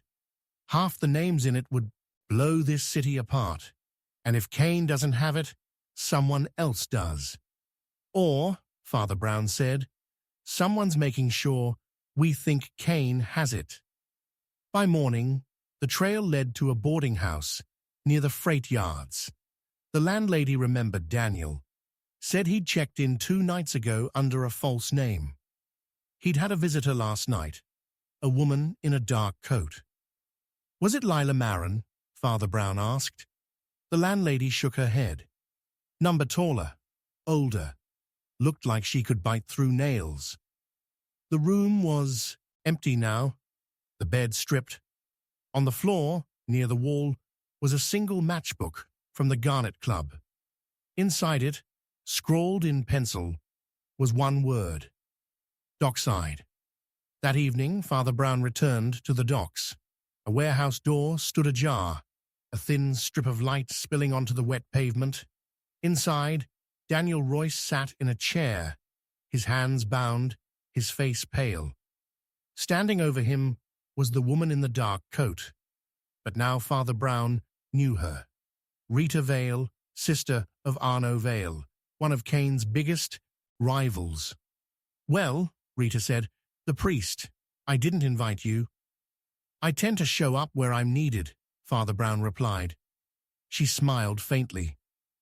"Royce was going to sell the ledger to Kane. I made him a better offer, but he decided he didn't like either of us. Tried to disappear. That was unwise." "And the ledger?" Rita's eyes glinted. "Safe, for now." Father Brown looked at Daniel. "You didn't tell me everything." Daniel swallowed. "I didn't tell her everything either." In that moment, Father Brown understood. The ledger wasn't in Rita's hands, or Kane's. It was with Lila. The smile she'd worn at midnight wasn't fear or hope. It was ownership. When he confronted her later, she didn't deny it. She sat in her small apartment, the ledger on the table between them. "Danny didn't know what to do with it," she said. "I do. I can sell it. I can get out of this city. And you'll take the names in it with you." She smiled again, the same fixed smile. "They made their choices, Father." "So did you," he said quietly. "And the thing about a smile like yours is that it hides the teeth until it's too late." In the end, the ledger disappeared, though not in the way Lila planned. Father Brown made sure it found its way into Miles's hands, and from there, into the evidence room, where it would either be buried or detonated at the right moment. Kane lost face, Vale lost money, and Daniel Royce lost Lila. As for her, she left the city. But Father Brown knew the smile that lied at midnight would find another stage, another victim, another ledger. The rain washed the streets clean for a few hours, but the stains underneath remained, waiting for the next name to be written in. Chapter 10. The Pew Where Evil Sat. The city was slick with rain, the kind that had been falling all night and would keep falling until morning, steady and relentless, soaking the streets until they gleamed like black mirrors. The glow of neon signs from cheap hotels and corner bars bled into the puddles, blurring the lines between real and reflection. Father Brown walked with his head slightly bowed, his coat buttoned tight, his umbrella hooked loosely in his hand, but never opened. In a place like this, the wet didn't matter. It was what lay underneath that soaked deeper. He was halfway to the church when he saw her, leaning against the side of a shuttered tobacconist's, the streetlight catching her pale face in slices between the drifting fog. Her hair was pinned up neatly, her coat cinched at the waist, but there was something in the way her eyes moved that suggested she was listening for footsteps behind her. When she noticed him, she straightened, pushed off the wall, and stepped into his path. "Father Brown?" she asked, her voice low and deliberate, as if speaking his name might invite trouble. "Yes," he said. "My name's Clara Wynne. I think you can help me. My uncle, Andrew Wynne, is missing. He was last seen in your church 2 nights ago. He'd gone in for evening mass, but he never came home." Father Brown studied her calmly. "And you've spoken to the police? They think he just wandered off. Said maybe he's at some friend's place. But that's not him. He's a quiet man. He wouldn't leave without a word. And—" She hesitated, her eyes flitting away for a moment. "There's something else. He had an envelope with him. I don't know what was in it, but he told me if anything happened, I should make sure it was given to you. That was a curious thing. Why me?" "I don't know. He never explained. He just said, you'd understand." The church was dark when they arrived, the rain rattling faintly against the high windows. The air smelled faintly of candle wax and wet stone. Father Brown unlocked the heavy door, and they stepped inside. The flickering sanctuary lamp cast a warm but narrow glow over the pews. "Where was he sitting?" Father Brown asked. Clara pointed. "4th pew from the back, on the left." He walked slowly toward it, his eyes on the wood. There were faint scratches on the edge of the seat, and when he ran his fingers under the lip of the bench, he felt something taped there. A small envelope. He peeled it free and opened it. Inside were 3 photographs, each showing the same man in different settings. On a street corner, outside a cafe, stepping into a car.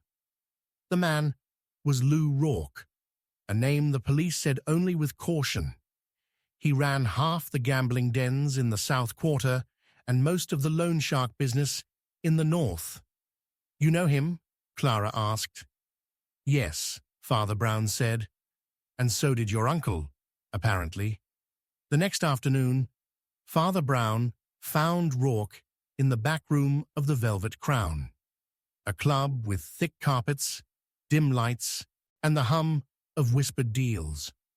Rourke was a tall man with slicked-back hair and a smile that was meant to look easy but didn't reach his eyes. "Father," he said, rising from his chair with mock courtesy, "didn't expect to see you here. This isn't much of a confessional." "I'm looking for Andrew Wynne," Father Brown said. Rourke's smile didn't change. "Never heard of him." "That's strange," Father Brown replied mildly, "because he had photographs of you, enough to make someone nervous." Rourke's eyes sharpened. "Careful, Father. A man can get hurt talking like that." "A man can also get hurt by what he doesn't say," Father Brown said. 2 of Rourke's men stepped forward, but Rourke waved them back. "You've got nerve," he said, "but I don't have your man, and if he had something on me, it's not in my pocket." Father Brown left without being touched, but he could feel their eyes on him until he turned the corner. The rain had stopped, but the streets were still wet, the city still breathing that low, tense air it got when something ugly was about to break. That night, he returned to the church alone. The pew where the envelope had been was empty, but as he sat there, he noticed something new. On the floor beneath, barely visible in the dim light, was a smear of mud, darker than the wood, with the faint imprint of a heel. Someone had been here again, The following morning, Clara came to the rectory. She was pale, her coat buttoned tight. "They told me not to come to you." "Again," she said. "Who told you?" She swallowed. "Two men, waiting outside my building. They said if I cared about my uncle, I'd stop asking questions." Father Brown leaned forward. "Do you care about him?" "Of course I do." "Then we keep asking." They went together to the last place Andrew Wynne had been seen, before the church, a small cafe 2 streets over. The owner remembered him. Came in with another man. Big heavy coat, didn't take his hat off. They sat in the corner, talked for maybe 20 minutes, then left separately. When Father Brown asked if he knew the other man, the owner nodded slightly toward the back table, where a man was drinking coffee alone. He was thick-necked, his hands scarred, his eyes flat. This was Martin Dole, one of Rourke's enforcers. Father Brown walked over and sat down across from him. "You were with Andrew Wynne 2 nights ago." Dole didn't look up. "Don't know him." "You talked with him in this cafe," Father Brown said, "and then you followed him to the church." That made Dole glance up, his eyes narrowing. "You got a lot of ideas for a priest." "I don't need ideas," Father Brown said softly. "Just the truth. It's lighter to carry." Dole stood up and walked out without another word, but the tension in his shoulders told Father Brown he'd hit the right nerve. The trail led next to an abandoned apartment building near the river. Inside, in a room on the 2nd floor, they found Andrew Wynne, alive, though badly beaten, his wrists bound. Clara rushed to him, but he shook his head weakly. "The photographs," he whispered. "They're not what they seem." Before Father Brown could ask, footsteps sounded on the stairs. Rourke stepped into the room, flanked by Dole and another man. His smile was back, wider than before. "Well, well," he said. "The priest finds the missing man. Trouble is, he wasn't supposed to be found." "Because he knows something?" Father Brown asked. "Because he thinks he does," Rourke replied. "But what he's got is worse than truth. It's a story, and stories can do more damage than facts." Father Brown stood between Rourke and Wynne. "The thing about stories," he said, "is they only spread if people believe them, and people only believe them if they match what they already fear." For a long moment, no one moved. Then Rourke laughed quietly and waved to his men. "Let them go. If Wynne talks, it's his funeral. And maybe yours, Father." They left the building in the grey drizzle of early evening. Wynne leaned heavily on Clara as they walked. "What did you mean?" Father Brown asked him. "That the photographs weren't what they seemed." "They were staged," Wynne said. "Rourke was being framed by someone else. I was supposed to hand them over to the police, but I didn't trust them. I thought, if I gave them to you, you'd be putting the truth in safer hands," Father Brown finished. But the truth wasn't safe for Wynne. He left the city 2 days later, quietly, under Father Brown's urging. Clara went with him. On Sunday, Father Brown sat in the 4th pew from the back, the same one where the envelope had been hidden. The church was quiet, the rain pattering softly against the windows.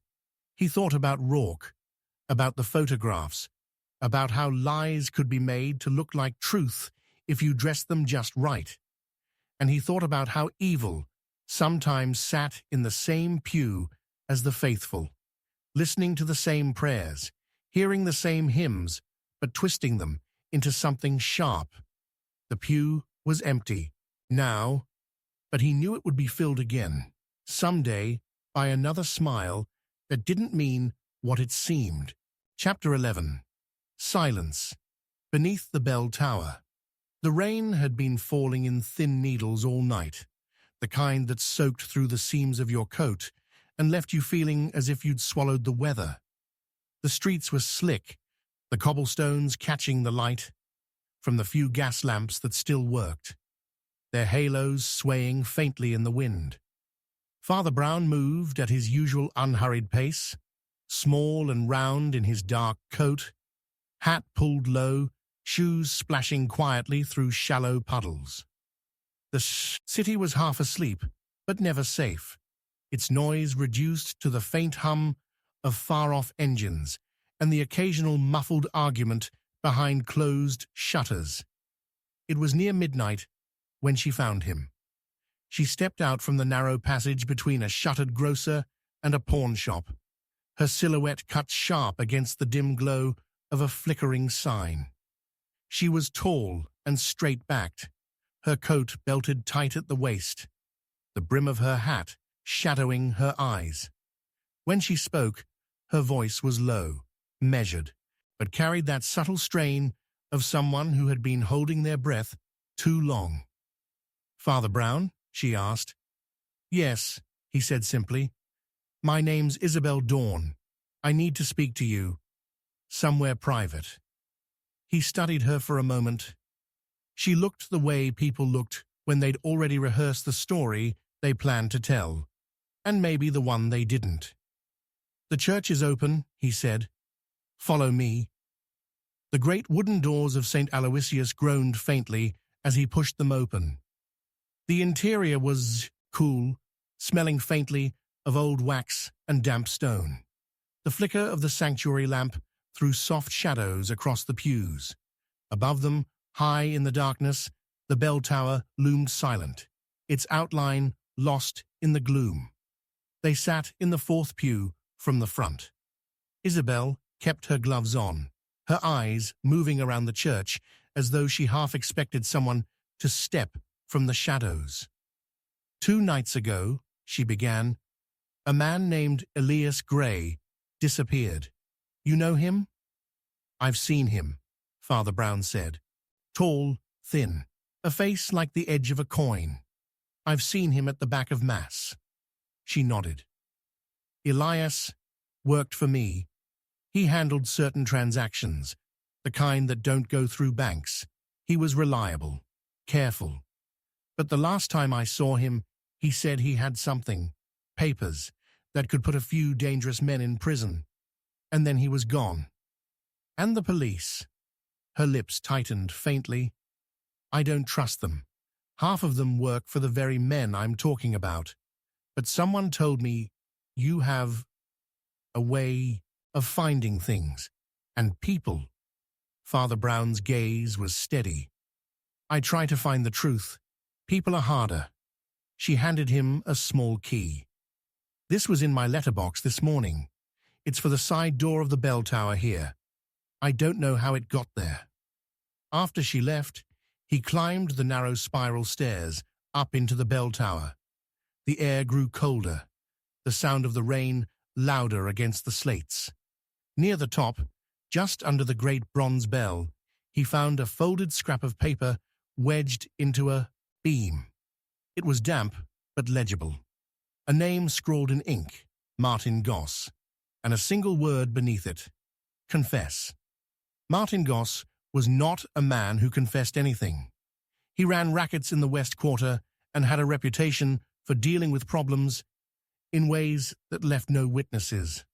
Father Brown found him the next evening in a smoky back room of the Red Lantern Club, leaning back in his chair while 2 of his men stood watch near the door. "Father," Goss said, with a smile that didn't reach his eyes, "I don't think you're here for the gin." "I'm here for Elias Gray," Father Brown said. Goss's expression stayed loose, but his eyes sharpened. "Never heard of him." "He's heard of you," Father Brown replied. "He left your name in the bell tower." Goss's smile thinned. "You should be careful poking around places you don't belong. Bells can come down hard when the rope's pulled." Father Brown met his gaze evenly. "The thing about bells is, they're meant to be heard. Some sounds can't be silenced, no matter how hard you try. One of the men stepped forward, but Goss waved him back. Go home, father. Pray for your missing man if you like, but don't ask questions you won't like the answers to. Back at the church, Father Brown found the front doors unlocked, though he'd locked them himself earlier. Inside, the air was colder. He heard the faint creak of wood from above. The bell tower again. He climbed quickly. This time, near the base of the bell, he found more. A torn fragment of cloth, dark with dried blood, and a small silver medallion stamped with the image of Saint Michael. Isabel returned the next night. When he showed her the medallion, her hand trembled slightly as she took it. Elias wore this, she said, always. Then he was here, in the tower, Father Brown said. And something happened to him here. Her eyes lifted sharply. What are you saying? That the men who wanted his papers may not have bothered to take him far. The next morning, Father Brown went to see Sergeant Vale, one of the few officers whose badge still had some weight. Vale listened, then shook his head. I can't go after Goss without more than a scrap of cloth and a saint's medal. You find those papers, maybe we've got something. It was raining again that night when Father Brown returned to the Red Lantern. The place was busy, laughter and music spilling out over the smell of smoke and spilled beer. He found Goss at his usual table. The papers, Father Brown said quietly. Elias had them. You want them. Goss smirked. And if I do? I'll trade them for the truth, Father Brown said. The smirk faded. You've got nerve for a man without a gun. I've found truth lasts longer, Father Brown replied. They stared at each other for a long moment before Goss leaned forward. He came to me with the papers, thought I'd pay him to keep quiet. I told him no deal. He left. That's all. Father Brown believed part of it, the part about Elias coming. The rest was smoke. The real break came from an unexpected corner. Mrs. Kerrigan, who cleaned the church twice a week, mentioned she'd seen a man slipping into the bell tower the night Elias vanished. Tall, thin, like you said, but there was someone else with him. Another man. Broad, heavy coat. Didn't see his face. The next evening, Father Brown waited in the bell tower. The city sounds below were faint, the space around him smelling of damp wood and old metal. Just past midnight, he heard the creak of the side door, the soft tread of steps on the stairs. A shadow moved into the dim light, a man in a heavy coat. When the man stepped closer, Father Brown saw the face. It wasn't Goss, it was Sergeant Vale. Vale froze when he saw him. What are you doing here? Waiting for the man who knows what happened to Elias Gray, Father Brown said. Vale's jaw tightened. You don't understand. I understand you were the one who met him here, Father Brown said quietly. He came to you with the papers. You told him you'd protect him. But you couldn't or wouldn't. And when Goss's men came for him, you let them take him, right here, under the bell. Vale's eyes flicked toward the stairs. Careful, Father. You killed the sound before it could be heard, Father Brown said. That's what silence under the bell means. You made sure no one knew. And then you came back here, over and over, hoping you'd miss something. Maybe the papers themselves. For a moment, Vale looked like he might argue. Then his shoulders sagged. They've got my daughter, Goss's people. Elias wouldn't hand over the papers. And I couldn't risk it. I told them where to find him. And they killed him, Father Brown said. Vale's face hardened. You going to the police with this? Father Brown's voice was soft but steady.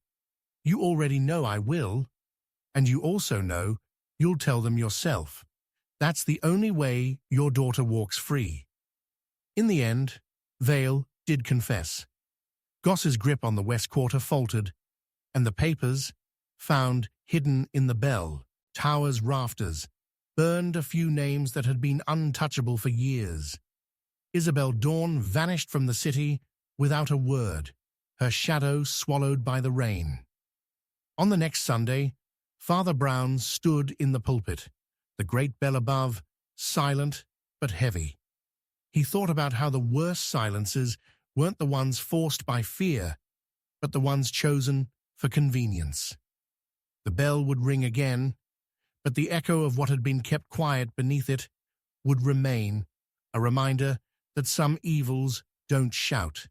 They sit in the dark, listening, waiting for the next time someone decides not to speak.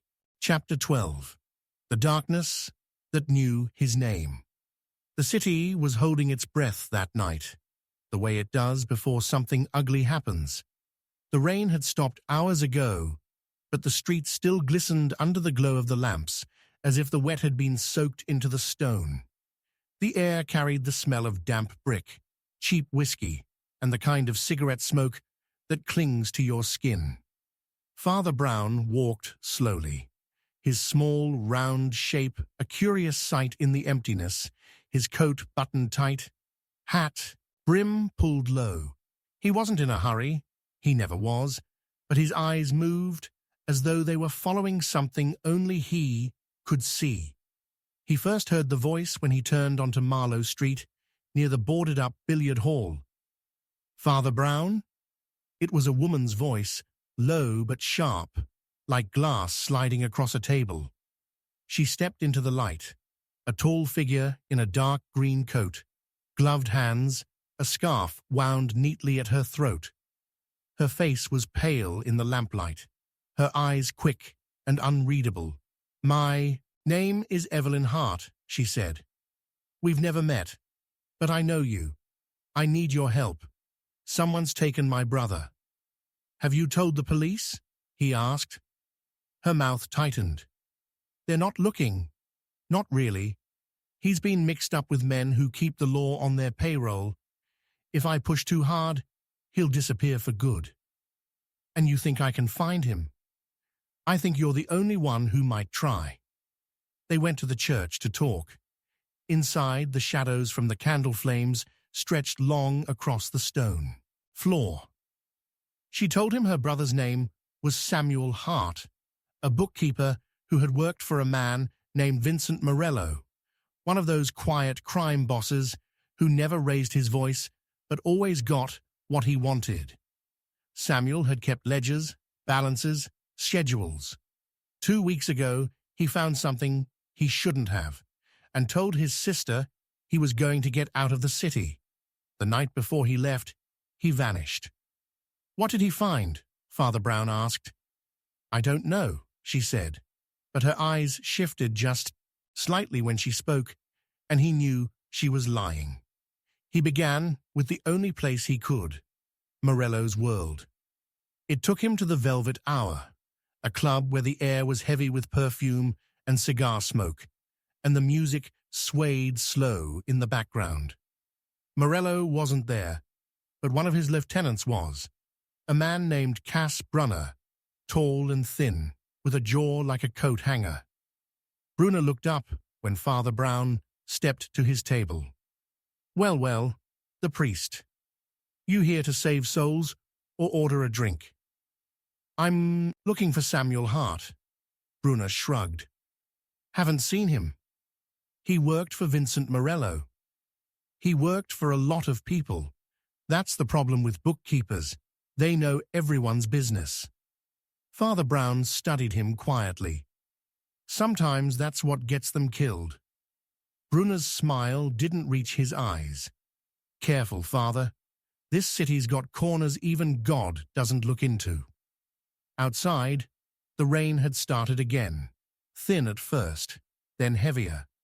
Father Brown pulled his coat tighter and cut through the alleys toward the rectory. That's when he realized he was being followed. Footsteps matched his, steady but not hurried. When he turned a corner, he stopped suddenly. Two men stepped into the light, both big, one holding a cigarette, the other with his hands deep in his coat pockets. Father Brown, the one with the cigarette, said, "Boss says to stop asking about heart." "I've been told to stop asking questions before," Father Brown said calmly. "This time, you should listen," the man replied. "You're out of your depth." "I usually am," Father Brown said. "It helps me look up." The men didn't laugh, but they didn't move on him either. They melted back into the darkness, the message delivered. The next day, Evelyn came to see him again. She looked more anxious now, her gloves twisting in her lap. "I think I know where he might be," she said. "There's an old warehouse on Fleet Street. He mentioned it once, said it was where Morello kept things he didn't want anyone to see." St. E. Warehouse was a hulking shape at the edge of the river, its windows black, its brickwork streaked with years of rain. Inside, the smell was a mix of dust, oil, and something metallic. He moved slowly through the shadows, his footsteps soft on the wooden floor. That's when he heard it, a faint sound, muffled from behind a stack of crates. It was Samuel Hart. His hands were bound, his face bruised. His eyes widened when he saw Father Brown. "You shouldn't be here," he whispered. "Where should I be?" "Far away. They'll be back. I didn't tell them everything, but they know I know." "What do you know?" Before Samuel could answer, there was a sound from the far end of the warehouse. Footsteps, voices. Father Brown worked quickly, cutting the ropes with a rusted blade he found on the floor. They slipped out through a side door into the rain. Back at the church, Samuel finally told the truth. The ledgers he kept for Morello didn't just track money, they tracked killings, payments for jobs done, payouts to families, bribes to police, and one name kept appearing alongside the worst of it, Detective Rafe Donner. That was the real danger. If the ledgers got out, it wouldn't just be Morello who burned, it would be half the department.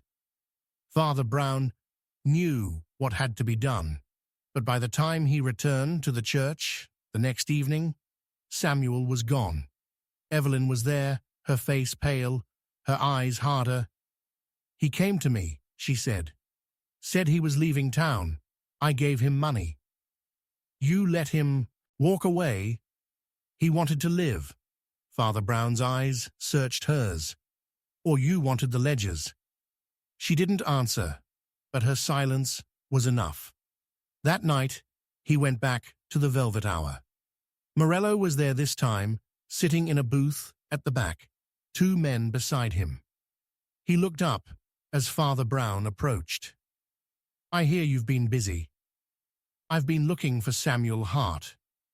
Morello lit a cigarette slowly. "You're looking in the wrong place.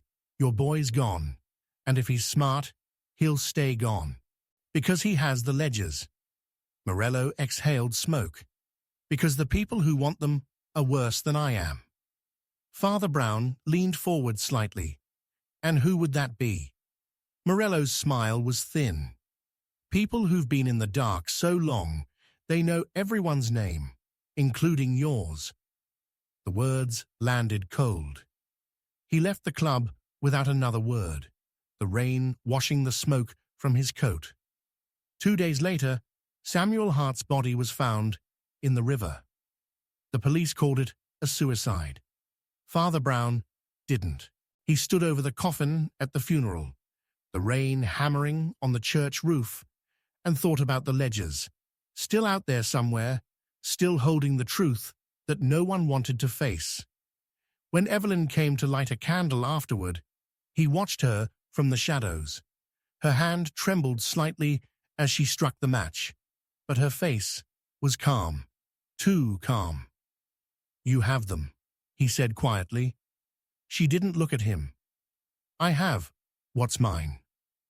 "The thing about the darkness," Father Brown said, "is that it doesn't need to take everything. It just needs you to believe you're safe in it." She left without answering, her heels clicking against the wet stone. As the church emptied, Father Brown stood in the doorway, looking out at the rain-slick streets.